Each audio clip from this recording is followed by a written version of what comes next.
doing an ASMR video with yours truly. We actually have a bit of a sponsor today. I got sent for free a white noise wireless sleep mask. This is my second sleep mask I've been sent now. I feel quite special. So we're gonna just take a look at it.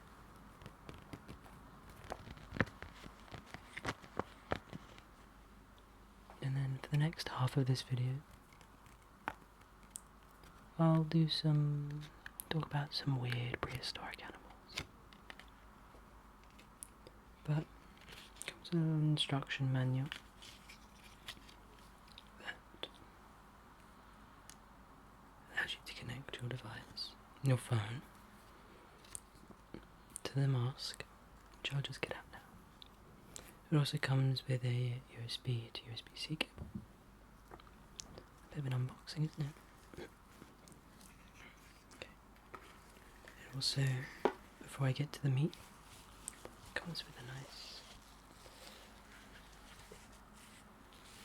branded.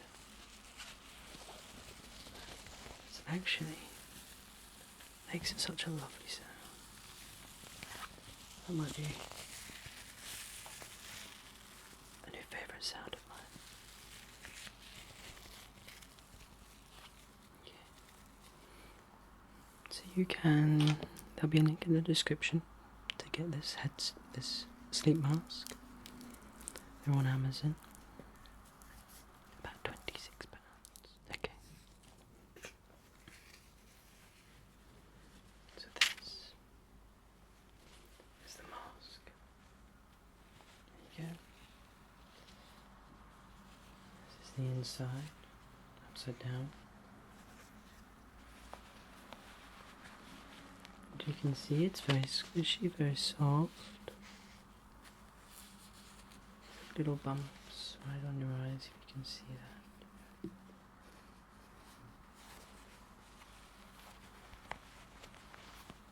It's very soft. There's a little control panel on the front.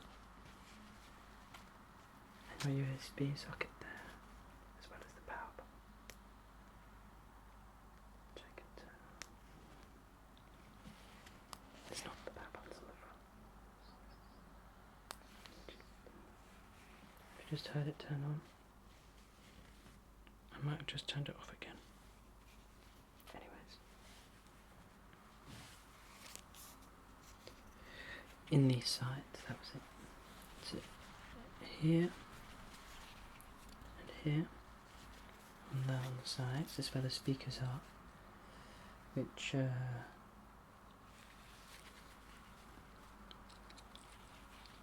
where the headphones are, I guess. So you'll be able to hear your white noise, and I will just get up the details of this wonderful little sleep mask. It's quite a hefty little machine. This sleep mask comes built-in with built-in Bluetooth headphones that offer 38 white noise options.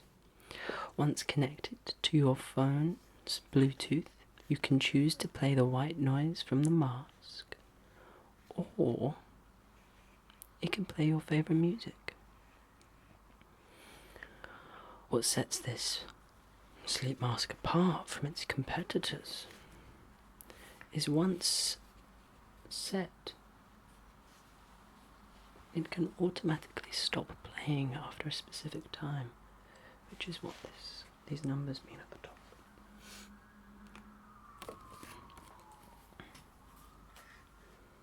But yes, you can set a timer. It's nice and comfy. It means it can stop. The headphones are really quite flat, and so it won't be too much of an impact on your head. There's a nice Velcro with quite a sizable thing. It's a good little mask. Here we go.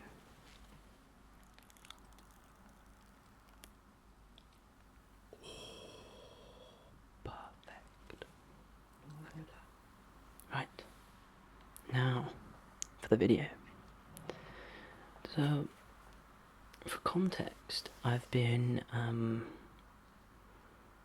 watching a few videos that have been talking about prehistoric animals.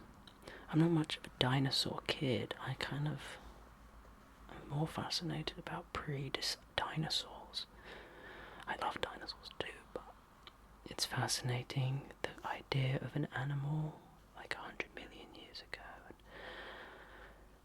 and the fascinating different decisions and processes and events that happened that led to the various extinction events that led to various evolutionary traits, to the animals, the species, the ecosystems that we have today, has been an adventure for the past 600 to 450 million years of Earth's life. Which, to be honest, Earth's been around for a couple billion years, so it's still only like a fifth of the lifespan of Earth, and we are barely a percentage. The human race is a very small part of that. Anyways, so I've got a list of 10 weird and wonderful prehistoric animals. I'm just going to read about them. So first off is the Arthropleura, the largest invertebrate to ever walk the earth. It lived 345 to 290 million years ago, before vertebrates established their dynasty on land. The arthropods, a huge group that includes insects, spiders, and crustaceans, ruled unchallenged. Largest among them was the Arthropleura, a 2.6 meter long mulch-eating millipede that roamed the beaches and forests of ancient England. The giant, creepy crawly lived during the Carboniferous period, a time when sprawling rainforests acted as the Earth's lungs, drawing in carbon dioxide and breathing out masses of oxygen. It's thought there were 5 to 10% more oxygen in the air during this time, which is one reason why the Arthropleura grew so large. Another was lack of competition.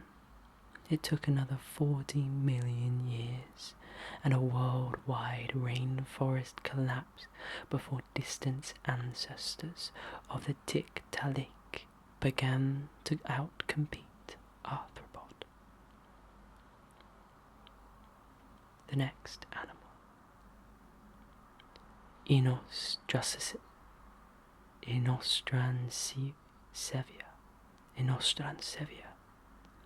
lived 259 to 251.9 million years ago, quite specific, a saber-toothed ancestor of modern mammals. Cross a polar bear with a saber-toothed cat and you'd get something resembling Inostransevia.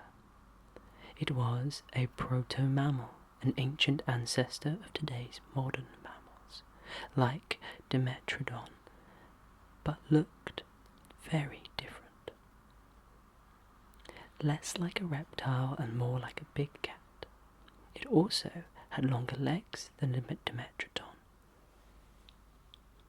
which suggests it was a runner, and a fast one at that. My hair is tickling me. Inostransevia had saber-sharp canines that would land killer blows on the necks of mega herbivores such as Scutosaurus. As a proto-mammal, its jaws were packed with all other kinds of teeth too.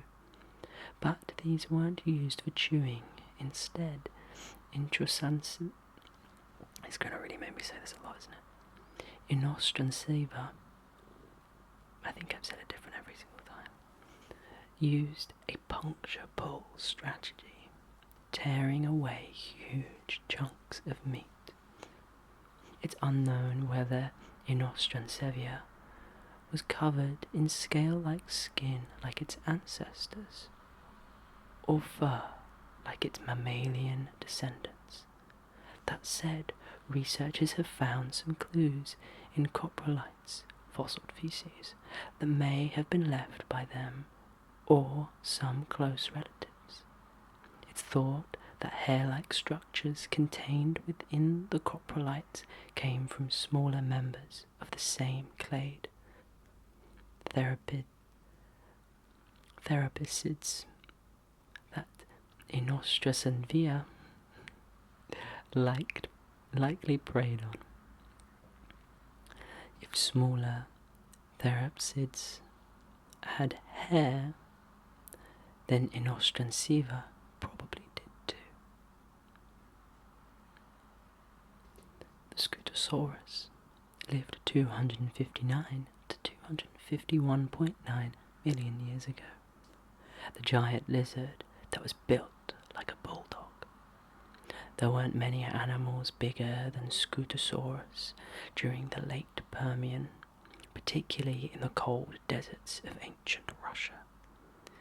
These forklift-sized reptiles weren't just long at around 3 meters from head to tail, but heavy too, breaking the scales at a whopping 1,100 kilograms, equivalent to a black rhino. A lot of Scutosaurus's weight was from a thick layer of rough plates or osteoderms that covered almost its entire body. It wasn't particularly fast or agile, so this bony armour was its main defence against its arch-rival, Inostrancevia. To maintain its huge size, Scutosaurus had to eat constantly. Scutosaurus and other large members of the Parasaur family were among the first mega-herbivores to walk the earth. They were pioneers in a niche that would later be dominated by dinosaurs such as Stegosaurus, Triceratops, and the Ankylosaurus. The Scutosaurus looked a lot like these dinosaurs, but was as distantly related from them as we are from whales and dolphins. Interestingly, Scutosaurus's closest living relative is another armoured reptile with a similar reputation as a slowcoach, the tortoise.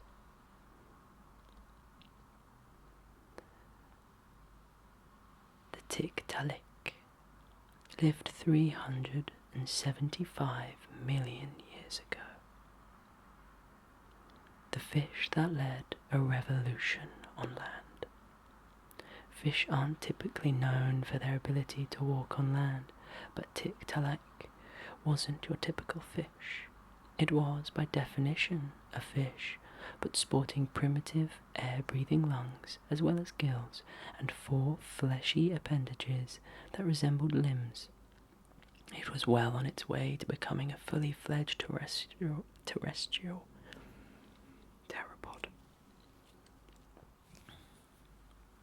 From fossils found in Arctic Canada, it's estimated that Tiktaalik grew to lengths of 3 meters. This huge size, combined with large jaws full of needle-like teeth, a mobile neck, and eyes on the top of its head, suggests it was a predator especially adapted for hunting fish in the shallows. Some think it may have even preyed on other small fishopods that lived on the margins between land and water. In pursuit of prey, the Tiktaalik relied on not only what it had up top, but underneath too. Unlike most other fish, the Tiktaalik had robust fins that could support its weight outside of the water attached to highly mobile joints. It's this combination that allowed the Tiktaalik and others of its kin to experiment with a life on land. Where Tiktaalik fails on the vertebrate family tree is debated, but there's no denying that it lived during the important time in the evolution of four-limbed animals.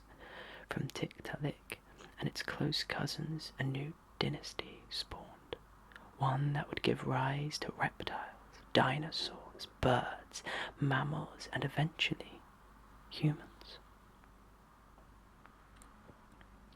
The Dimetrodon, 295 to 270 million years ago.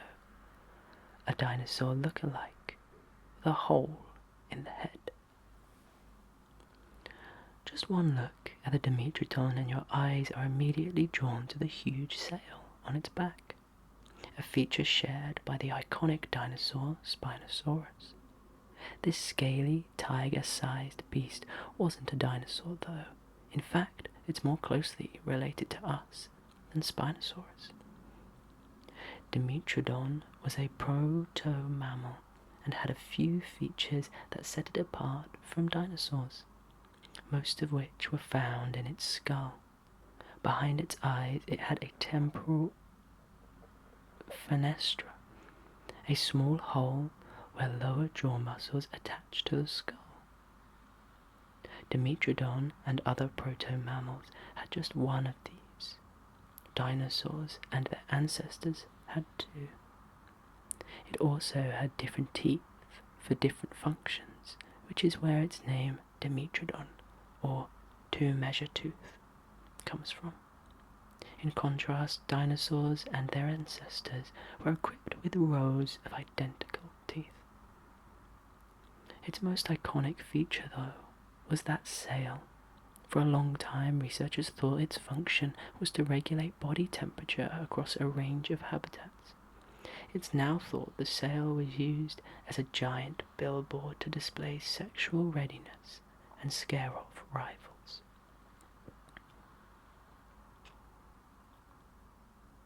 The coelacanth, 420 million years ago to present day. The extinct fish that was rediscovered in the 1930s. This elusive fish still inhabits some deep parts of the Indian Ocean, but up until the mid-20th century it was thought to be long extinct. Then, in 1938, a strange-looking 1.5-meter-long fish was caught off the coast of South Africa. After intense deliberation, expert ichthyologist J.B.L. Smith declared it to be a coelacanth. Coelacanth is a not-too-distant cousin of the Tiktaalik. It also has 4 fleshy fins that resemble limbs, but never made the transition to life on land. Instead, it's thought the coelacanth adapted to life in the deep, sheltering in caves during the day and only venturing out at night to hunt. It's probably this adaptation that saved the coelacanth from annihilation during 4 of Earth's big 5 mass extinctions.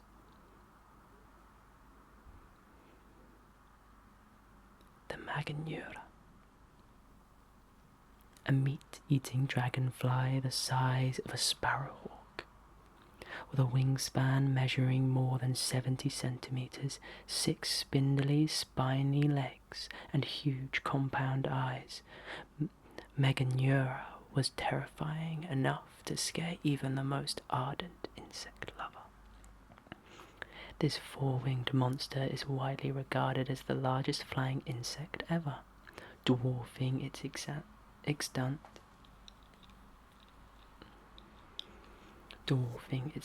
dragonfly relatives. Like many of today's dragonfly species, though, the Meganura lived in open habitats close to ponds and low-moving streams.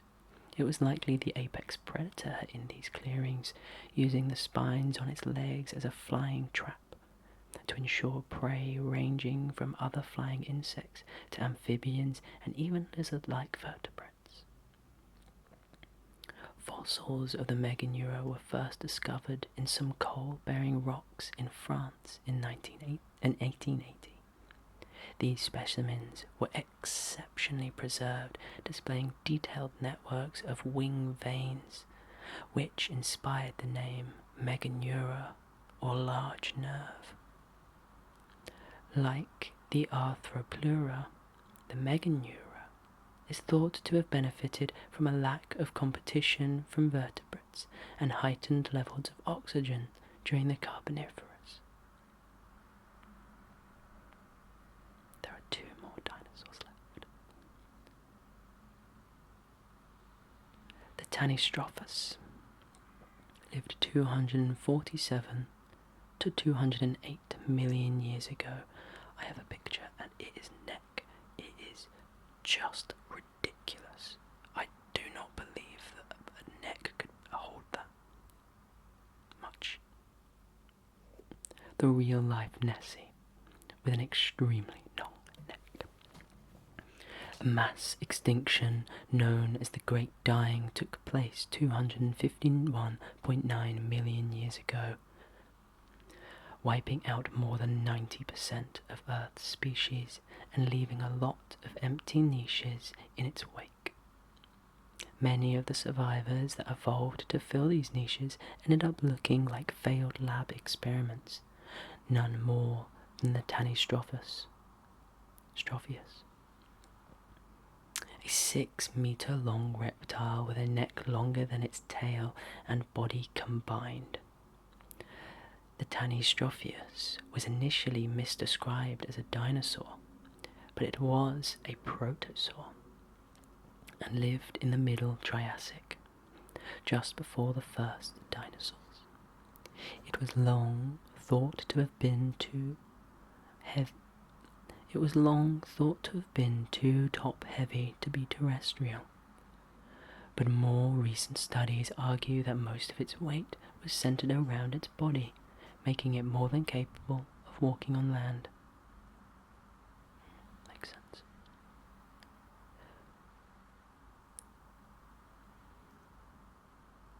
The Dunkleosteus, an armored fish with a deadly bite. 382 million years ago to 358 million years ago. It's hard to imagine that an animal affectionately known as the dunk was ever a fearsome predator, but Dunkleosteus was exactly that. For nearly 30 million years it ruled the northern hemisphere's oceans with an iron fist, or rather, an iron bite.